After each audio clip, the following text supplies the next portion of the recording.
Good morning, everybody. Hopefully, you all had a good night's sleep and ready for this Tuesday. Um, Hold on. I want to make sure I have something here. Okay. Today's topic is more so of um, let's just say you can't necessarily use the biblical accounts of anything to disprove or prove this topic because of how they're approaching their mindset about this topic. It will be very difficult to show this kind of individual anything about God that could possibly change their mind. And they know that. So we're going to go through what the question was and how they view it. And when they say inflict mankind, they are talking about what ailments and allowing evil to run rampant in the world and all that stuff. That's what they mean by inflicting mankind. So this is the statement. If God is all loving, how could he allow children to get cancer? Heck, compared to God, anyone on earth would have more compassion for children. I can't imagine a single human that would intentionally give cancer to a child or even allow them to get cancer if they could prevent it. Also, in a court of law, if you know about a crime that is about to be committed and don't try to report or prevent it, you're considered an accessory to that crime. That would mean that God and Jesus, who knows everything that is about to happen, are accessories to every child murder, rape, or kidnapping that happens anywhere on the planet. So, how do you adjust that? How do you, as a believer, combat that type of a statement?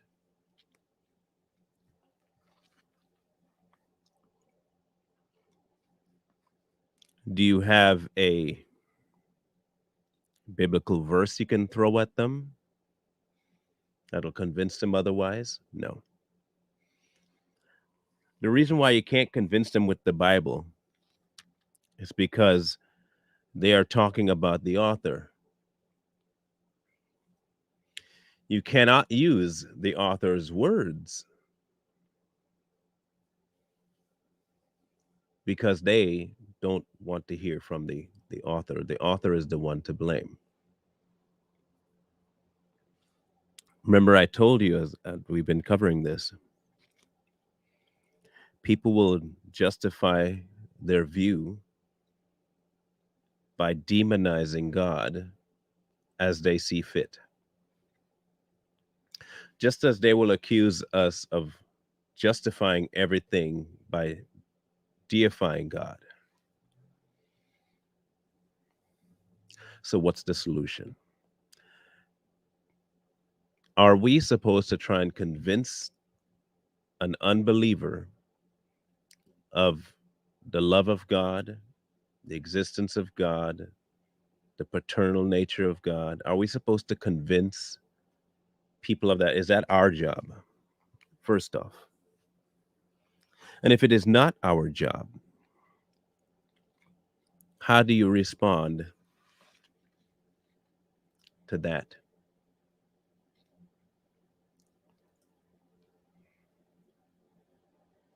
How exactly do you respond to that? Let's give it some merit for a minute. Okay? Let's give it some merit for a minute. If God allows children to get cancer, is he, as they put it, an accomplice or responsible for it? because he didn't do anything about it. And we, as believers in him, are we also in cahoots because we believe in him? What exactly does their viewpoint do to our belief in God?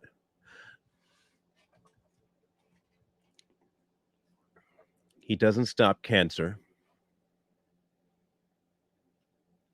He doesn't stop war. He doesn't stop rape. This is what they're saying. Okay, don't. This is what they're saying.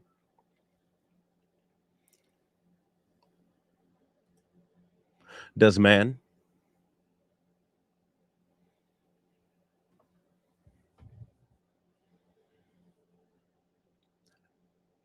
Does man stop it?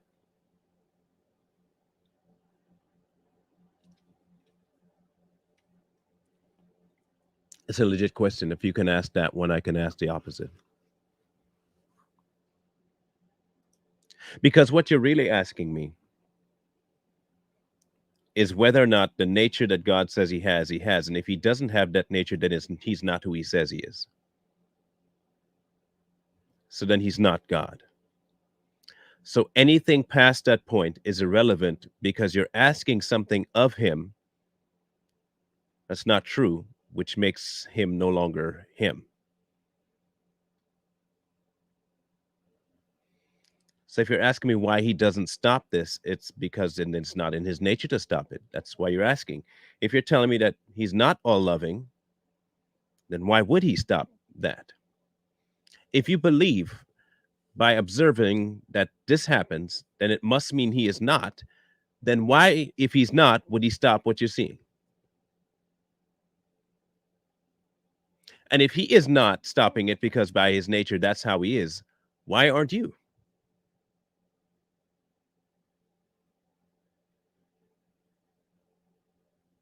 Why aren't you?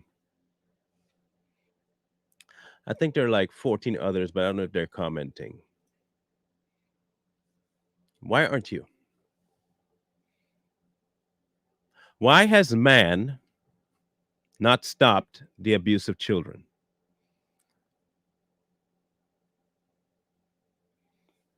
Let's flip the script a little bit here. Let's say God is evil. Let's say God is not really God, he's just make believe. Let's say that what we believe about God is untrue. At least his loving nature side is untrue. If that's the case and you have such confidence in man, why aren't men doing more? Is there an abundance of more evil men than there are good men on earth? Is that what you're assuming? And if he is God still, but evil, what can you do? What can you do?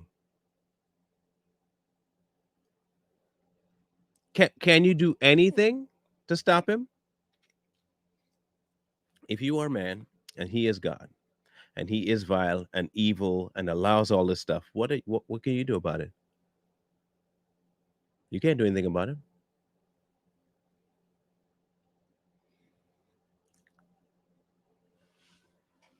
So that's the first phase of their question.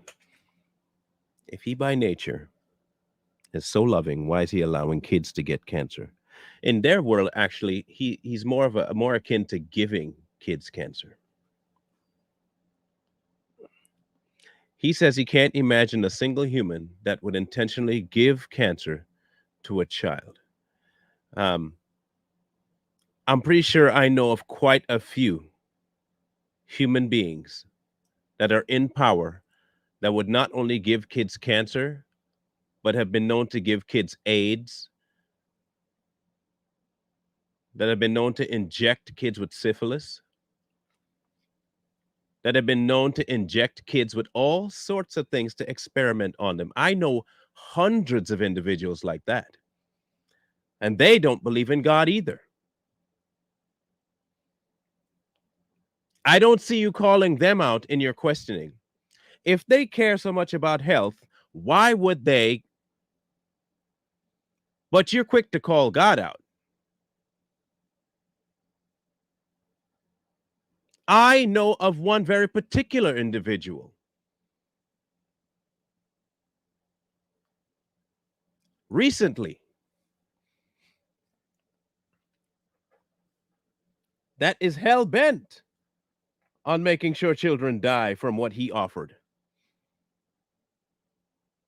I don't see anybody talking about that though.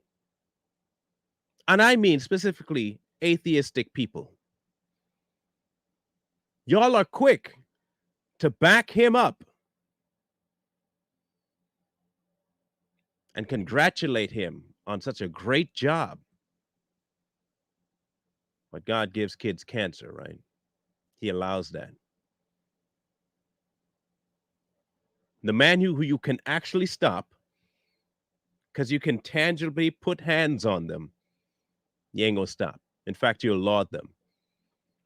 You treat them more like God than you do God.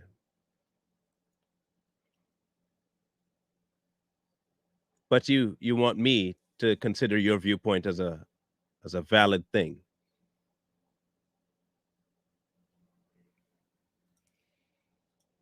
You know, just like my children, I go back to my children a lot because there's a lot of life lessons to be taught here in the children world. When I was an electrician, I would work 15, 16 hours in a day. I'd come home, kids would be home, they're not in bed yet, and I'd go straight to the kitchen, not to eat, to see if there's anything that needed assistance. Then I'd help in the kitchen, then I'd go sit down and eat. For years, my children saw me do this for years. Then on the weekends, I would get up, check around the house, make sure everything was kosher, things are good. Then I can sit down and do me. If I wanted to watch a show, I'd watch a show. If I wanted to play video games, I'd play video games. And I'd spend my whole day doing that because you know what I did all week? Bust my behind and still came home and helped around the house. So my children would come to me when I ask them to go do something around the home. Why do we got to do all that when you get to sit down and play video games? You see the problem with their question? Do you see the problem with their question? What was the precursor to my relaxing on the weekend? The precursor to my relaxing on the weekend was a 16-hour day, 2 hours at home, putting kids to bed, putting away food, helping with the dishes, helping with the home, and sitting down and going to bed, get up the next day at 5 o'clock and do it all again. 5 days in a row, sometimes 6.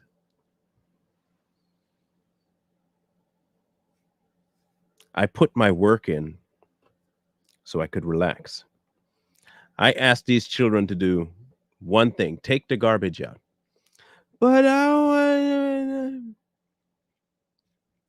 how come you get to sit down and that's an atheist. That is an atheist. Children are a direct reflection sometimes of an atheist. You see, what they won't do is consider the work that the father did. The father asked him to do something, though. Why don't you? And how come I got to? And why is this? No, no. You see that I already did what I had to do. I'm asking you to do what I asked you to do now. Now you are going to do what I ask you to do.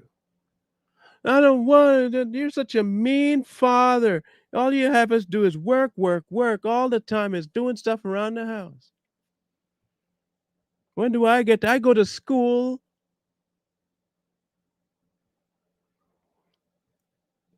You see, just like a child, not just any child, but a petulant child, an atheist will never want to do anything that they deem beneath them, but will want someone else to do that work so they can feel justified in their position.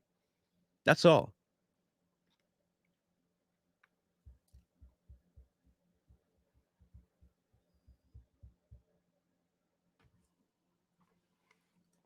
The second phase of their question is, in a court of law, if you know the crime's about to be committed and you don't report it or prevent it, you're considered an accessory to the crime. I wonder if you keep the same energy about God's laws. You see, you have your law that you want God to kowtow to.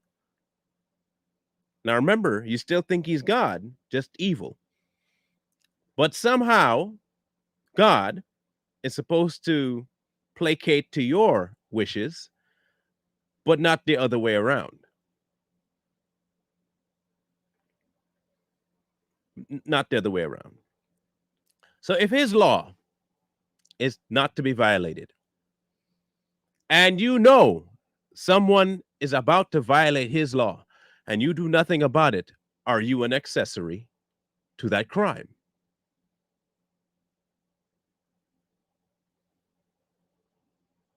Suppose you are an accessory to that crime, and that's how he views you, and he strikes you dead. By your own, yours, not God's, by your own methodology, you deserved it. By the way you view things, it's warranted because by proxy you committed the same crime. If he says homosexuality is a crime and you have a gay pride flag in your house, you should die too. Right? You're supporting it.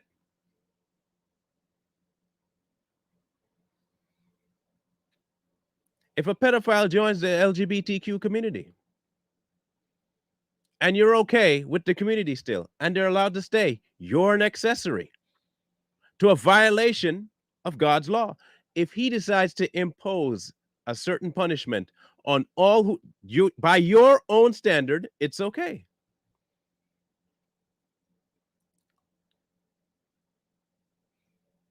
But what you're not saying, Mr. Atheist, what you're not saying is that who you really consider God is you. Who you really consider God is you. So, what kind of God are you, Mr. Atheist? What kind of God are you?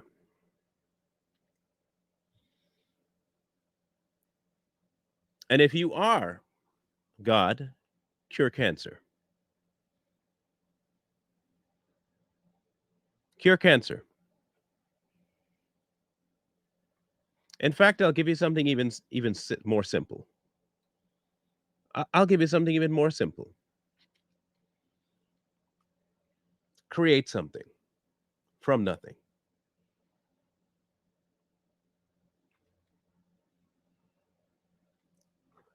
Go for it. Create something from nothing.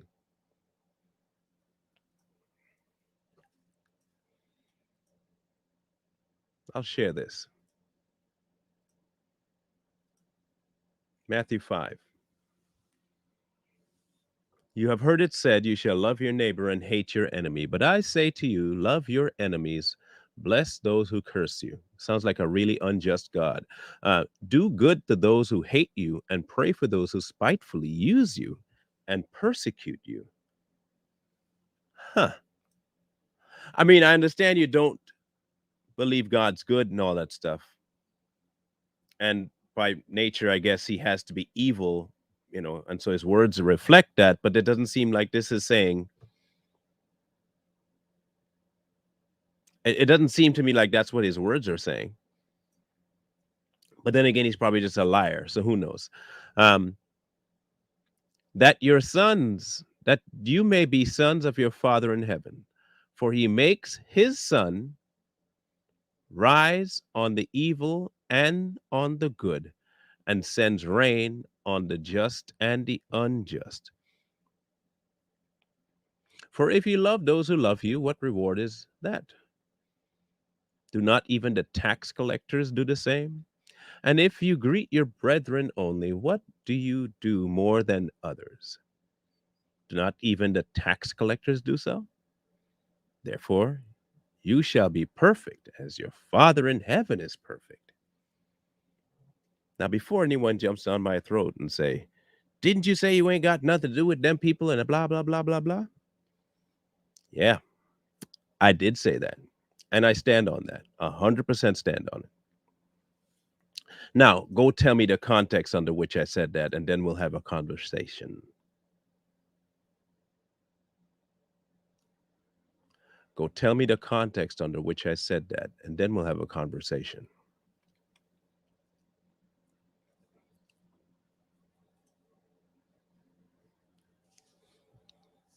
You have in front of you a case where mankind puts its emphasis above that of God's on the things we do. But at the same time, they want no punishment for the wrong and all acknowledgement for the right.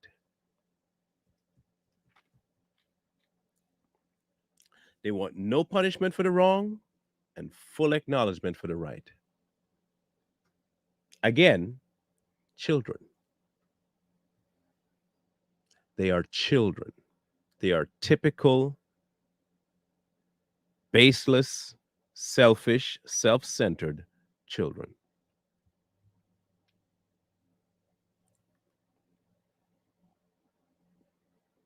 So, how much convincing can you give a child?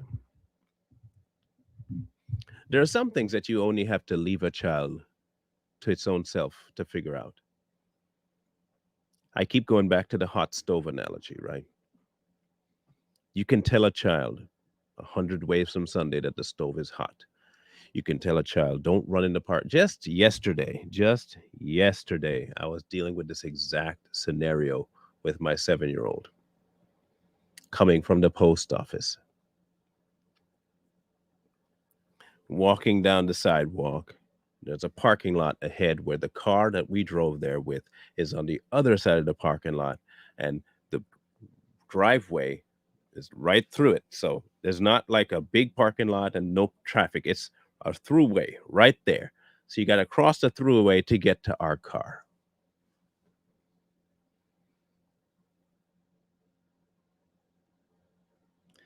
This little kid,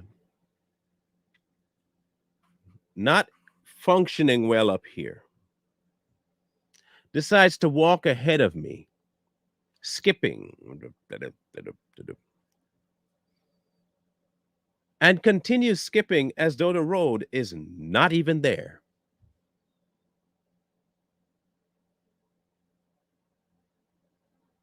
And then I have to lower the boom by way of saying, bro, what are you doing?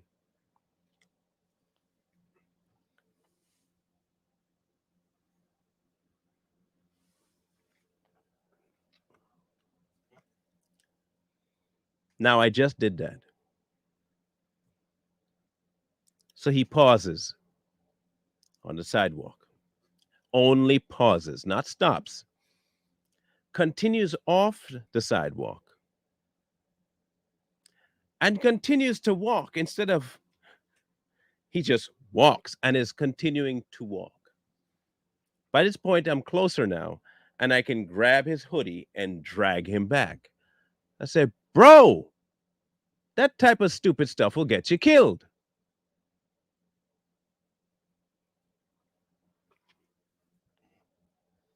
I wasn't even talking about the cars when I said that stupid stuff will get you killed. I was talking about his disobedience to me saying stop. You know what thought? He thought, I'm stopping him from having a gay old time frolicking in the street, just skipping along, enjoying my day, and my father just shut me down from running. Atheist. Atheist.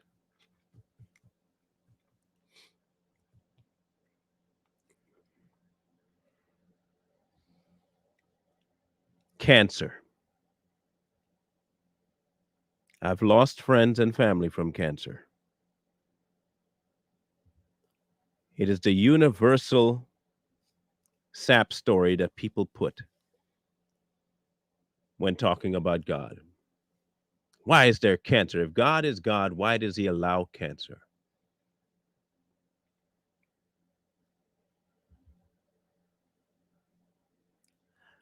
Ask Adam. Do you think that death is one dimensional?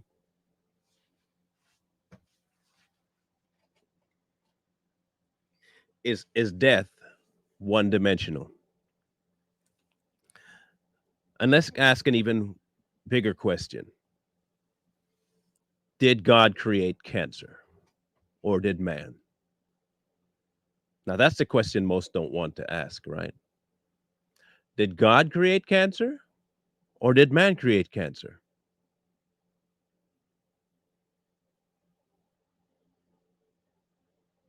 Did man inflict man with cancer?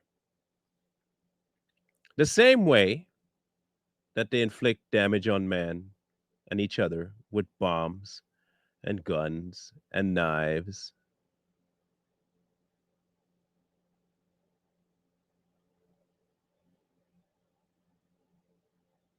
A lot of the things we want to blame God for, we do. We do.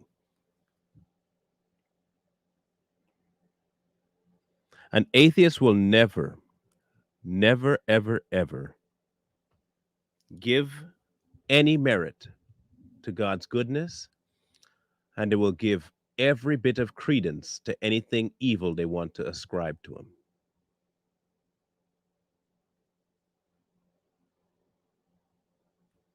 And you can feel free to do that. But if you're such a bad parent, give back all the stuff that he created. Make your own.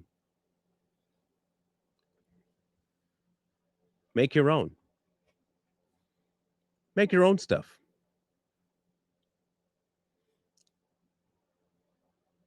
Draw a breath without him.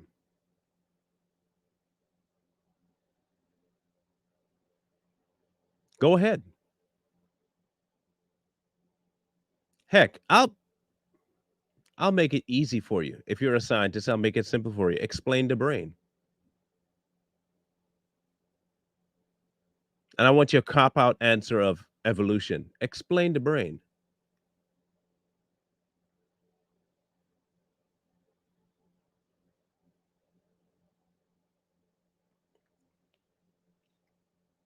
Explain to me how simple things like emotions can create chemical reactions, yet you cannot replicate that in real life on your own.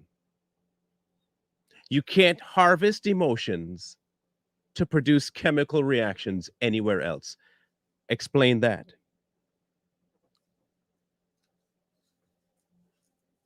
Explain the notion of feeling bad for doing something. Explain guilt.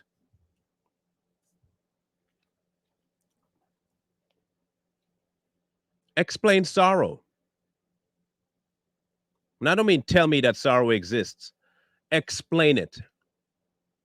Without God, explain it.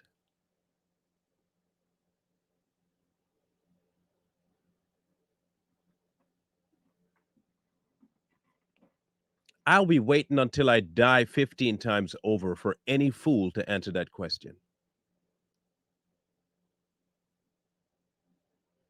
For all the advances in science, for all of this, the movement forward in psychology and All that crap, you can't explain nothing. You can only tell me that it's there. You can only observe it's there. You have zero idea why. You have zero idea how. You're only scratching the surface of what it actually is. And you want me to listen to you over the person that created it? Are you insane?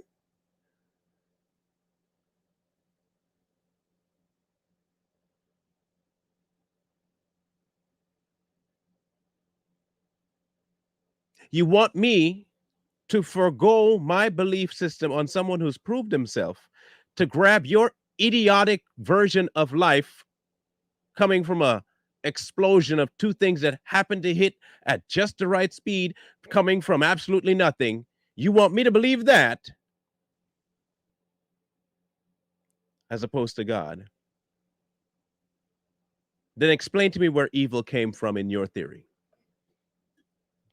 If there is no God, explain to me why there is evil. Because if there is no God, the only explanation for evil is you. And if you are the reason for evil, why would I ever listen to man?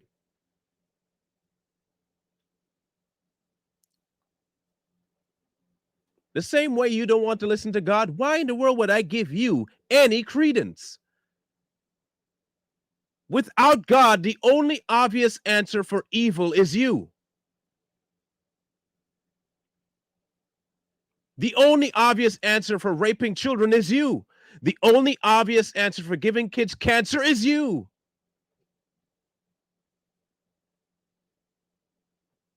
You're it. You are the reason. No one else. If there's no God, mankind is mankind's own worst enemy, and there is no trusting mankind. But you're asking me to trust mankind to understand mankind, while mankind is killing mankind. That's how dumb your theory is. That is how stupid you sound when you tell me you're an atheist. You want me to have subjective morality,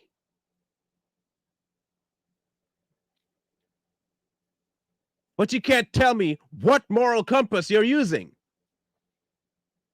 Nor can you apply to every human being on earth. By your own standards, Hitler was right. By your own standards, Hitler was right. Mussolini was right. Mao was right. Stalin was right. By your own idiotic mindset, they were all correct because they held to their own moral aptitude. They came up with their own idea and ran with it because there is no moral right and wrong outside of mankind. And if it's only inside mankind, then each man to his own. Who are you to tell me what's wrong and right? There should be zero laws. Everything should be acceptable. But you know why you have this innate questioning in your head? Because you know what is right and what is wrong. You know exactly what's right and wrong. I wonder how you figured that out. I wonder how it is that universally mankind could come up with a universal mindset that somehow murder is wrong and children are innocent. And when something goes awry from that, we immediately know something ain't right. I wonder how that is. And also, what compass are you weighing God against to call him evil? Man? Let me ask again. If you call God evil, what are you measuring him against? Mankind's version of good and evil?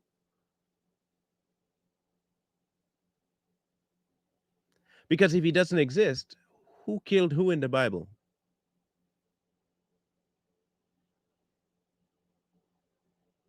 Who killed who in the Bible? Did God ever show up and do anything?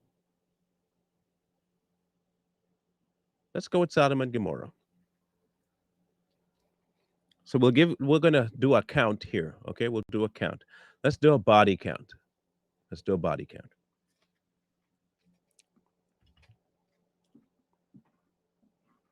There have been one major flood that wiped out everyone but the ones in the ark.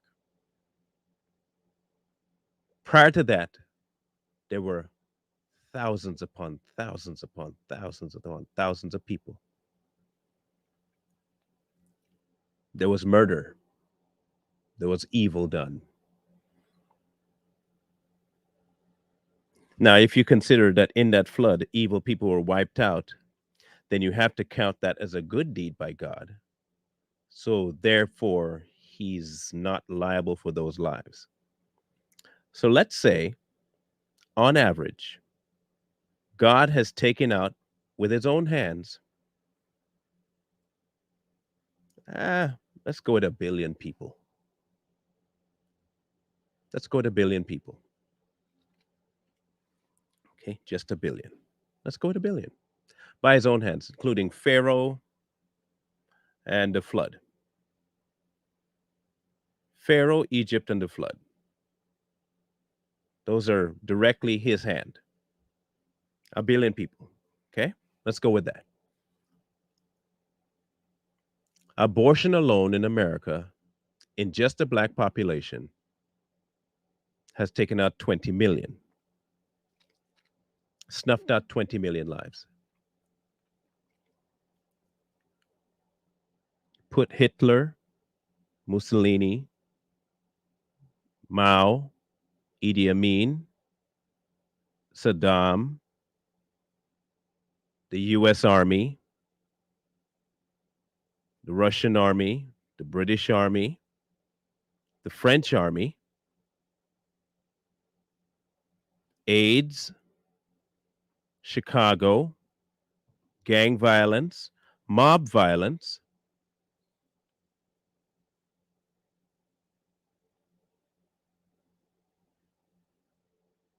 I'm pretty sure mankind has the ticket beat by now.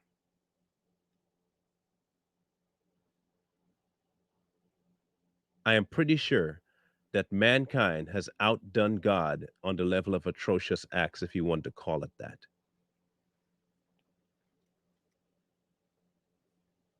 Are you holding man to the same standard that you want to hold God to? Hmm? You're not going to do that. You know why? I can tell you why. Because you know better. You know better. You know what you say? Oh, God allowed that though. Mankind did it. Let's say God's evil and he allowed me to kill somebody. You know what I still have to go do? Kill him. And if God does not allow me to do it or he forces me to do it, then I don't have free will and it doesn't matter what I think.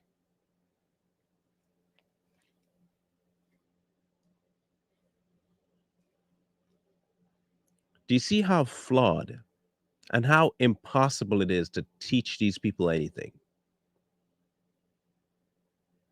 Because when mankind has in his mind to disobey, that's what he will do. And just like a child, they will justify what they do for all of their actions. They'll justify it all. I'm gay because I was born that way. So if you want to blame anybody, blame God. I'm violent because I was beaten as a child. And if you want to blame anybody, blame my dad. I touched children inappropriately because I was touched as a child. So if you want to blame anybody, blame the person that touched me. Zero accountability.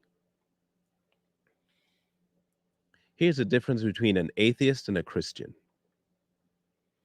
An atheist will go before God and blame God that they're an atheist.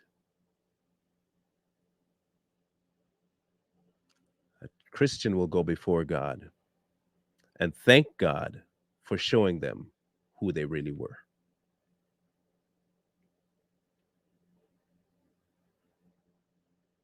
An atheist, by all definition, is still in the garden.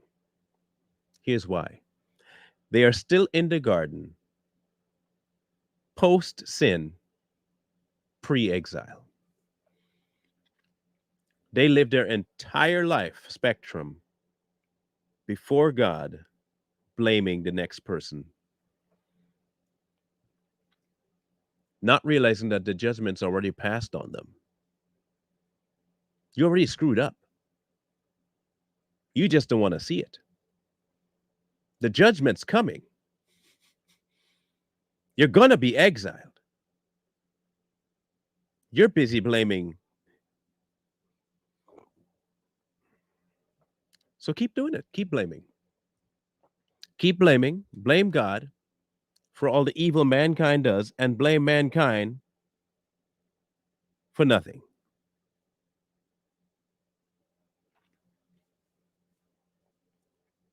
The same way you don't believe that he could move and have Mary give birth to his son, you don't believe that, but you somehow believe that he can move amongst men and cause a whole bunch of vile, evil stuff to happen.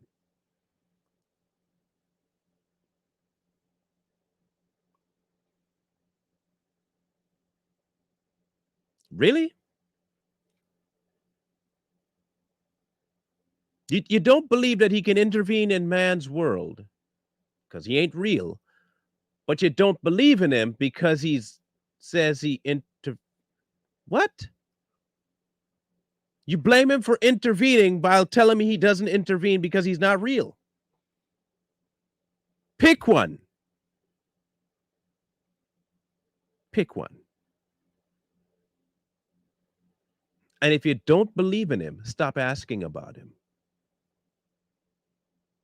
If he's not only an insane person, you have to be insane to blame your behavior on something that does not exist. You also have to be insane to say something doesn't exist but should be held liable for something. You also have to be insane to say it doesn't exist but has an effect on people.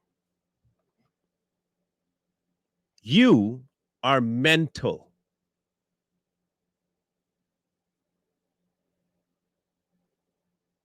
You're not strong of mind, you are mental.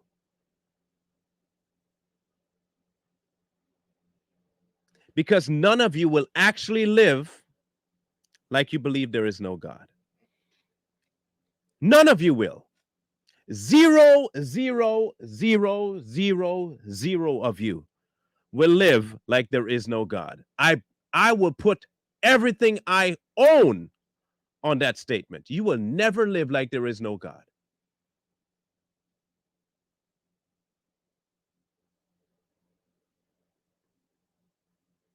Because you know better.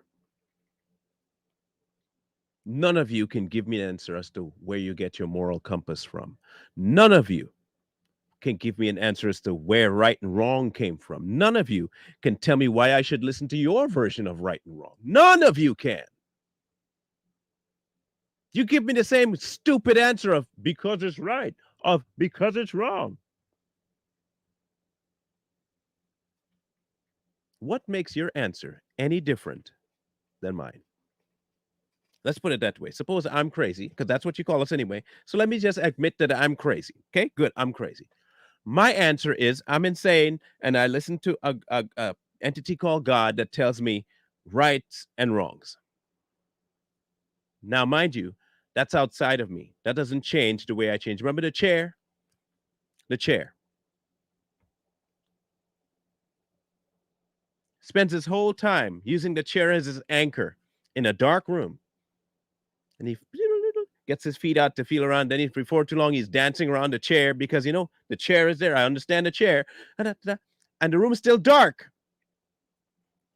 And you get so comfortable dancing around the chair that one day you just pick up your chair and walk off. Atheist. I have my idea of right and wrong right here in my hand. It's this chair. Meanwhile, you're still stumbling and fumbling and bumbling around a dark, formless room that you have no idea if there's a big hole in, but you got your version of truth in your hand, though, that you can sit on anytime and feel righteous. The difference between you and a believer is that chair does not move. It doesn't matter what I do to that chair, it will not move. I have two choices: stay with the chair or leave the chair. It is bolted to that spot on the floor and will not move, regardless of what I do. I have something outside of me that's telling me what is right and what is wrong. Whether I like it or not, that is the measure I'm using. You clowns in the atheistic world, the reason why you're so stinking confused is because your right and wrong flips on a whim based on how you're feeling one day. You get up mad, murder all of a sudden is quite a logical answer. You get up happy, maybe murder's off the table today. Somebody hurt you, maybe I should get back at them. Nobody hurts you, I love everybody.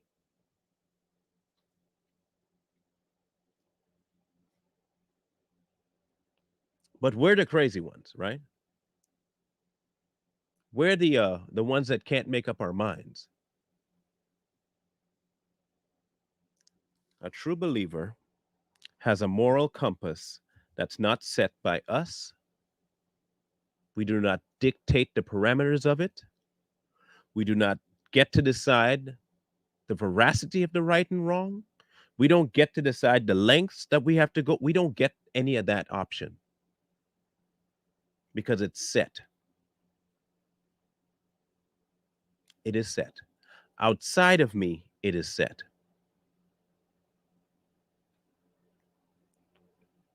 When you don't believe in God, you end up living a very schizophrenic life where one day something's right and the next day it's wrong. And then you get mad at the fact that it flips on you when you're the one that flipped it.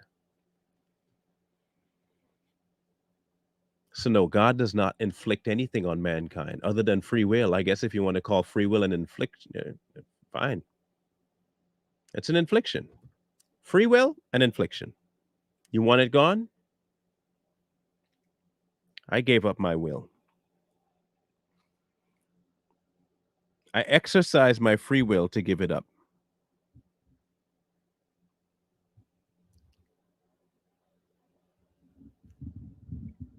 The last time free will can ever really be used as a answer is when you give up your life.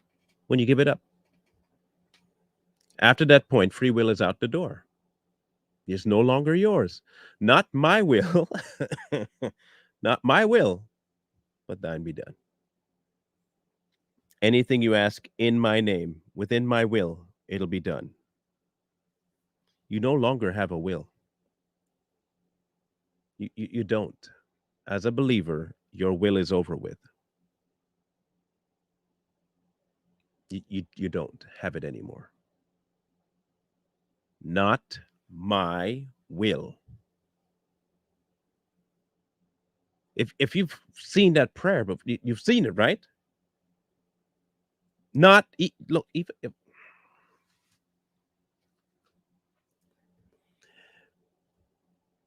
let this cup pass from me. If it's any way we can do this without doing this, I'm all for it. If that's it. But if we can't, not my. But you know what? Not my will, yours.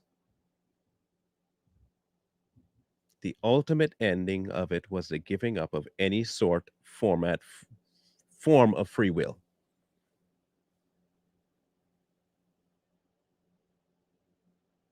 The only benefit to free will is the final use of it in the execution of giving it up.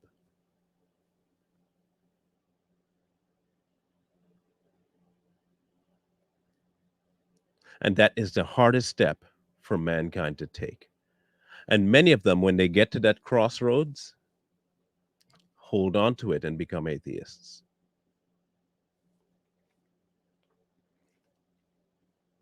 They get before God and they say, you know what? That's a lot to ask of me. You are asking me to give up my decision making to you, and I don't trust you. So, no, I'm not going to give that up. I'm keeping it. That's mine. I would say that's about 70% of believers today. They have a form of trust of God, but only as far as it benefits them.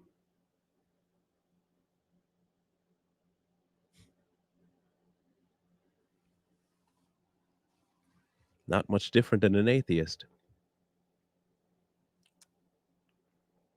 Not much different than an atheist.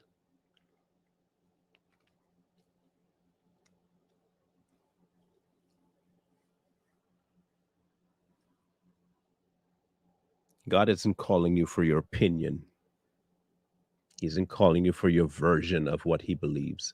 He's not calling you for your idea or breakdown of his character. He's calling you to his character. Without your tainting of it and your version of it, you don't get to do that. That's not yours to mess with.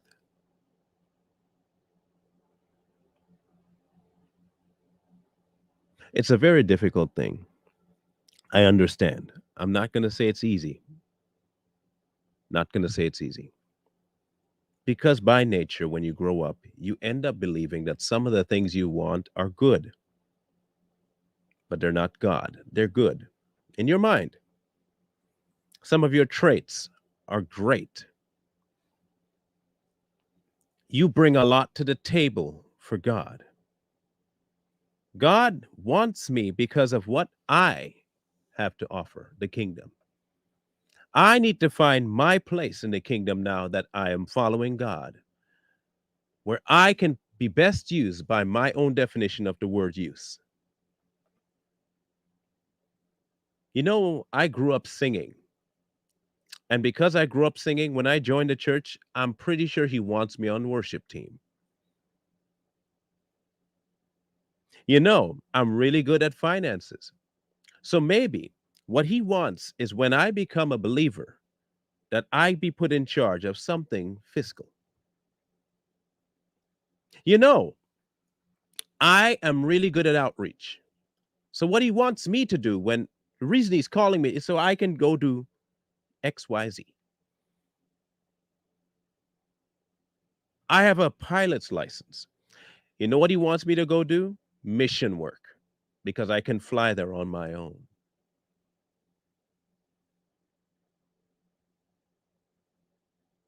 You know, I believe I'd make a really good preacher.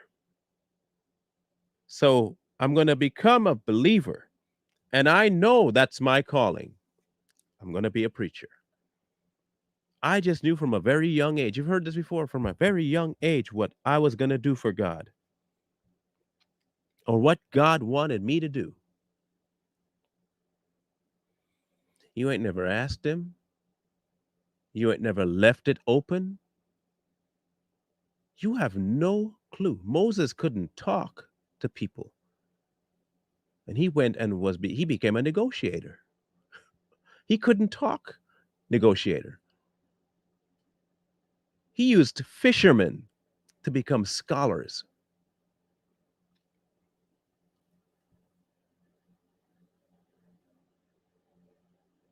You have no clue what he wants you to do until he tells you what he wants you to do. And the only way you can get that done is by opening yourself to his will, not yours. Because when you give up your will to the will of God, you no longer have any skills of your own that you think are marketable. This was not my skill. I have told you guys this over and over. This is not my skill. Even my mother is baffled by this version of me. My mother is baffled. She watched me grow. She saw me as a complete and utter introvert. Anyone who knew me in college, I was known. This was me, how I was known in college. If people wanted to know who I was, this is how they describe me. Oh, you mean that black guy with the headphones? He's always wearing a sleeveless shirt and his head is always to the ground. That's how I was known, not by my name, not where I was from. None of that. I was the quiet guy,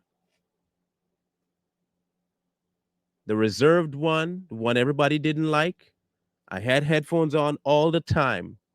I had my little Discman. I would go to my class, go back home, go to my classes, go to the art room, spend my about till 11 o'clock, go to work, go home. By my second year, it was get up at 4, go to work for 2 hours, go to chapel, go to class, go to the art room at 11 o'clock, go to my second job till 1 o'clock in the morning, go home, 4 o'clock. And that was my routine for 2 years. Everybody knew me as the reserved, quiet. He don't talk to nobody. Nobody knew my name. That was me. If I were to take that version of me and say, oh, God's going to do because I know what I. No,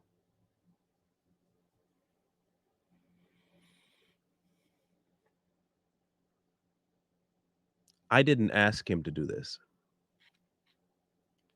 I didn't say, God, I could be a good podcaster if you just listen to what I got to tell you, okay?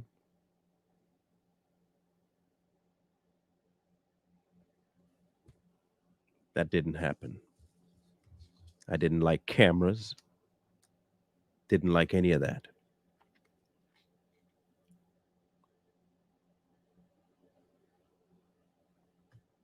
But when God has something to do, he will use a donkey if he has to.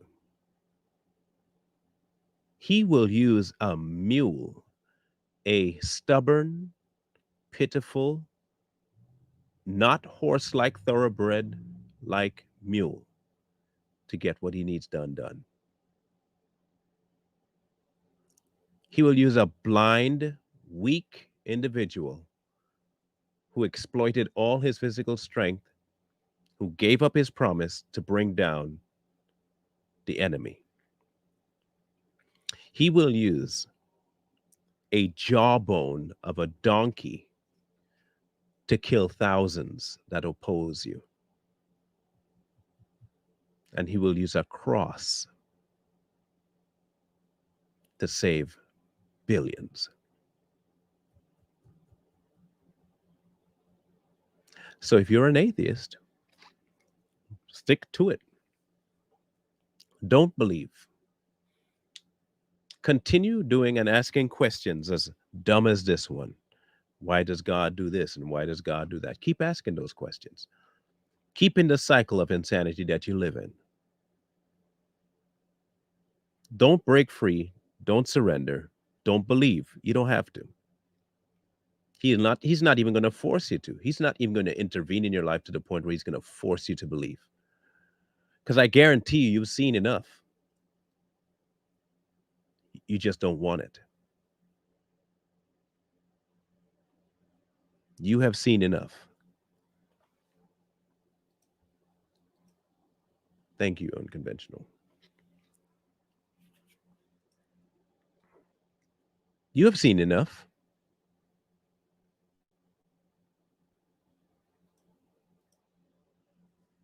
But you don't like it.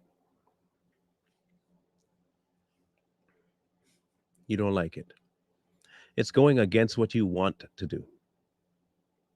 And what you want to do is stay bitter and blame God for stuff that you say he should stop. And then, you're going to say, well, I can't do it because I don't have this, and this resource.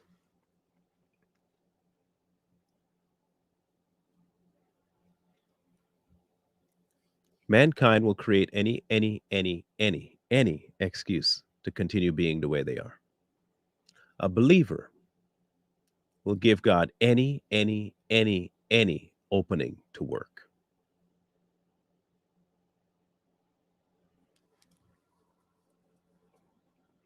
I will leave the believers with this encouragement.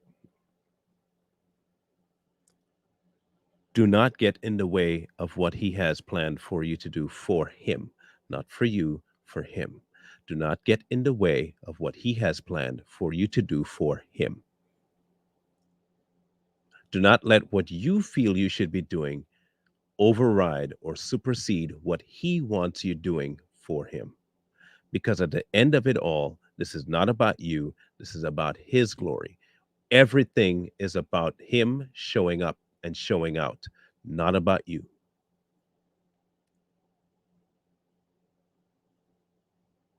It is not about what you get.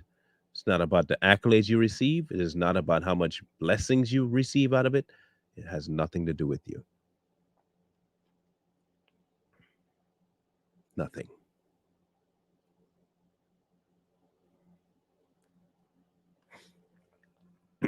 To the atheists, no one is telling you you have to believe in a God. You can believe in any version of any God you want. And you can be as dedicated to it or as fickle as you want because by nature, you're a fickle individual. So I'm pretty sure out of the days that you live, you'll flip and flop worse than a fish on land. But believe what you want. No one, zero, is telling you to believe otherwise. You will hear preachers that will scream at you and say, you have to repent and you have to. You don't. You don't have to do any of that. You don't have to do any of that. The only time the word have may show up in your vocabulary is when you see your state before the ever living God and says, I have no choice but to fall. Other than that, you don't have to. If you don't see your space before, don't worry about it. If you don't believe there's a God, don't believe there's a God. Don't. But don't think just because you don't that we shouldn't. We will. And at the end of our life, and at the end of yours, one of us will be wrong and one of us will be right. And if I am wrong, the worst that I will endure is that I didn't do a few things in life that I may have wanted to fulfill and have some fun with. And then nothing. The worst for you, though,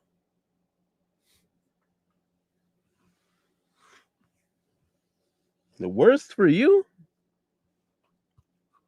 well, I don't want to go there.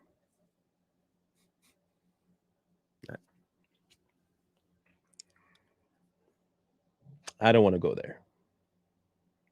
But if you want to find out, have at it. Have at it. But he has told me enough about that choice that I really have no desire to go back to that choice, like at all. I don't even want that option on the table. But if you want that option on the table, feel free. Have at it, man. Look, you wait till the end of your life. Military people say there are no atheists in the foxhole. I could believe that. I could believe that. You find God real quick when things hit the fan.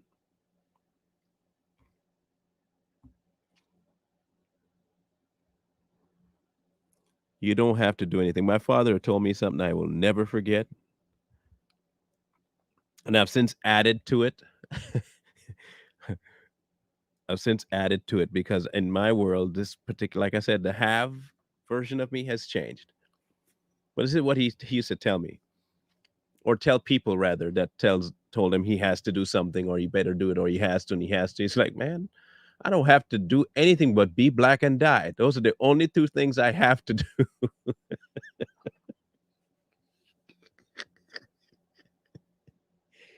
He said the only thing I have to do is be black and die.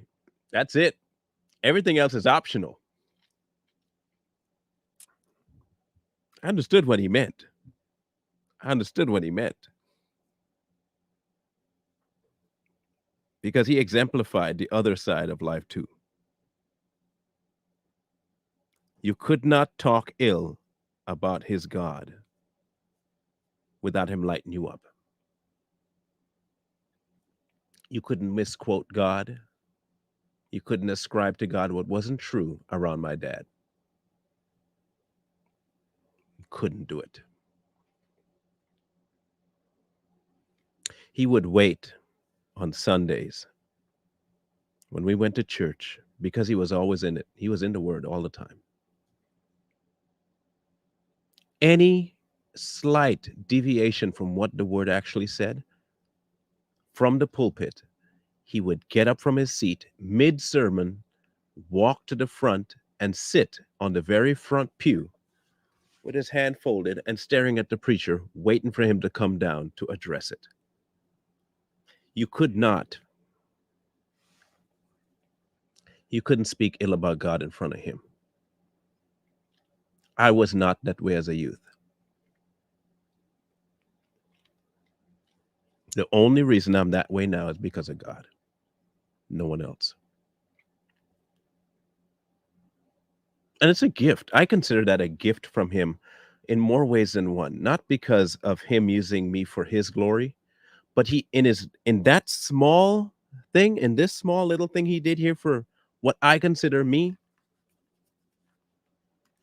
was he gave me a small glimpse into who it was my father was. I can finally feel a little bit like my dad after watching him for the few years I did do what he did. I feel a little bit of his person in who I am now. But I didn't do that. That was a gift. He's doing his will while still blessing me with a small gift because he understands family. He understands that. But he's giving me this small little blessing of saying, your dad's still here. See, there you go. I still love you.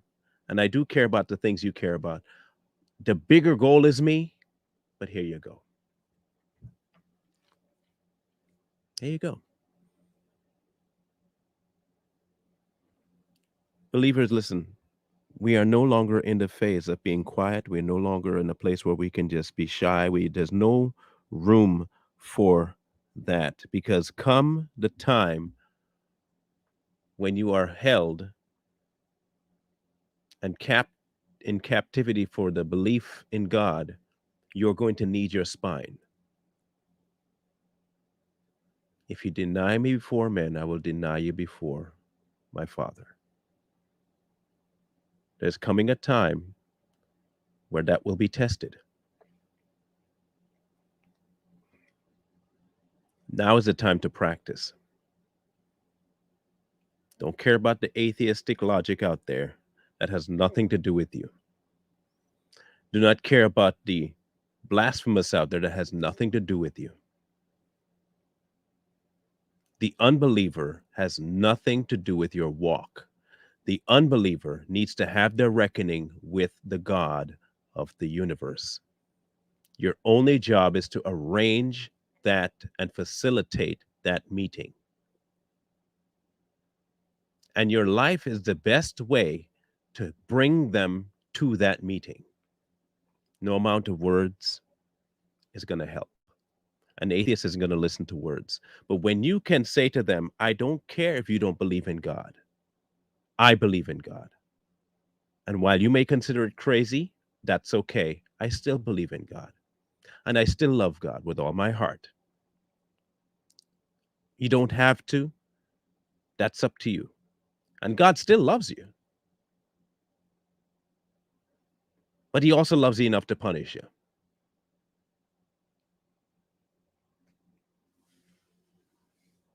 He loves you enough to punish you. The same way I love enough my children enough to understand that sometimes I got to put them in their place.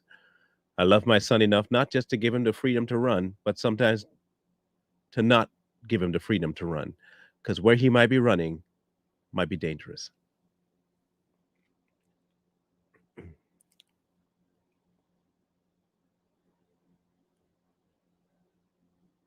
I am not perfect because I'm Marlon.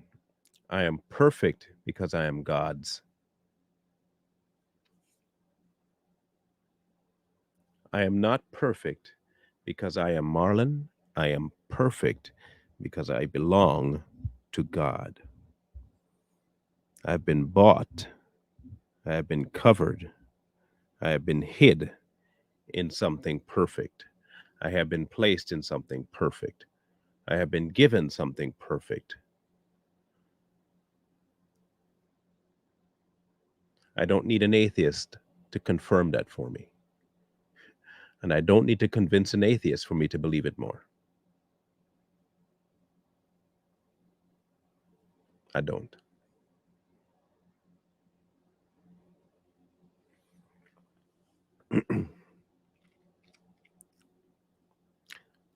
Tomorrow,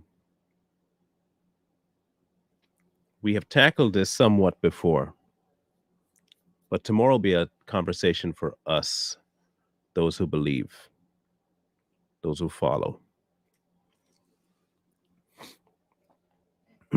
Should we just keep sinning? Again, these are all questions. This whole week is questions from either non believers or atheists. If Christians are forgiven and they know they will be forgiven no matter what they do, why should they refrain from doing evil? Atheists don't have that expectation or forgiveness, and they don't go around killing or stealing.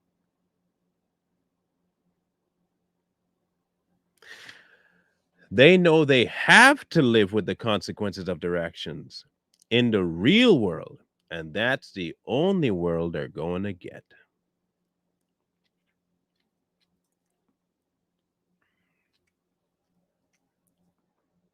So we'll talk about that tomorrow.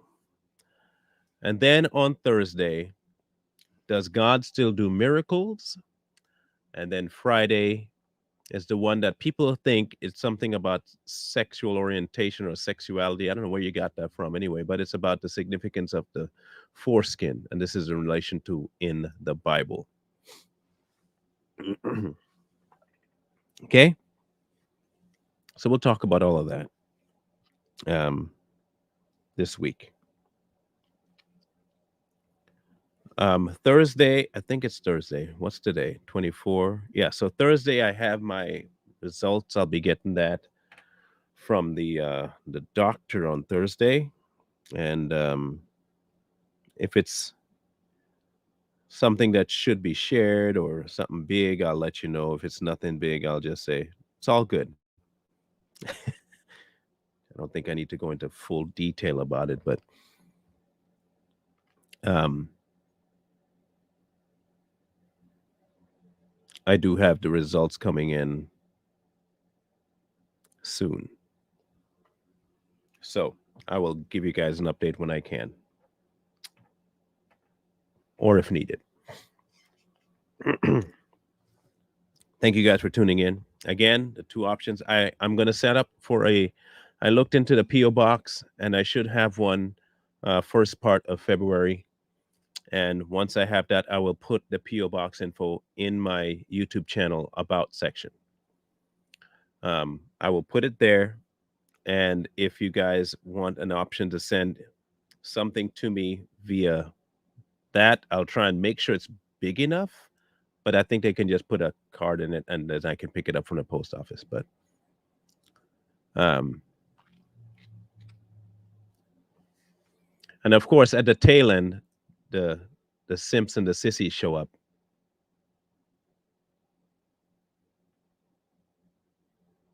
You see how easy the devil can get triggered by small stuff?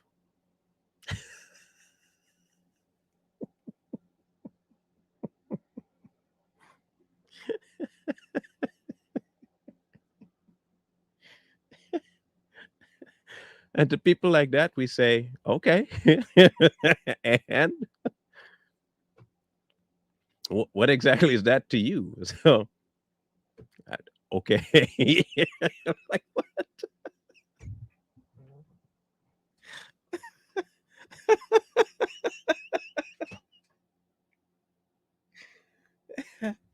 They really believe that sometimes saying stuff like that is gonna like, oh, okay.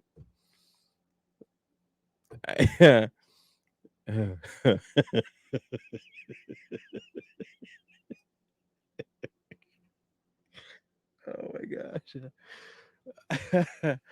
uh, I needed that though. I needed that little extra laugh this morning. That was that was good stuff. That was good stuff. Ah, ah. All right, March. Thank you.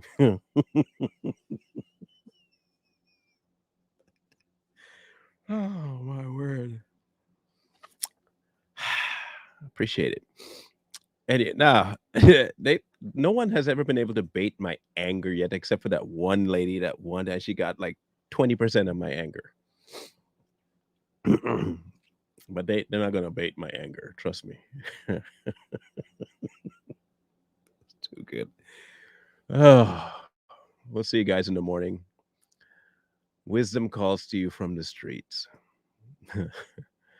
Please, please, please find wisdom. Peace. Hold tight the dreams, for if dreams die, rely on yourself in no way.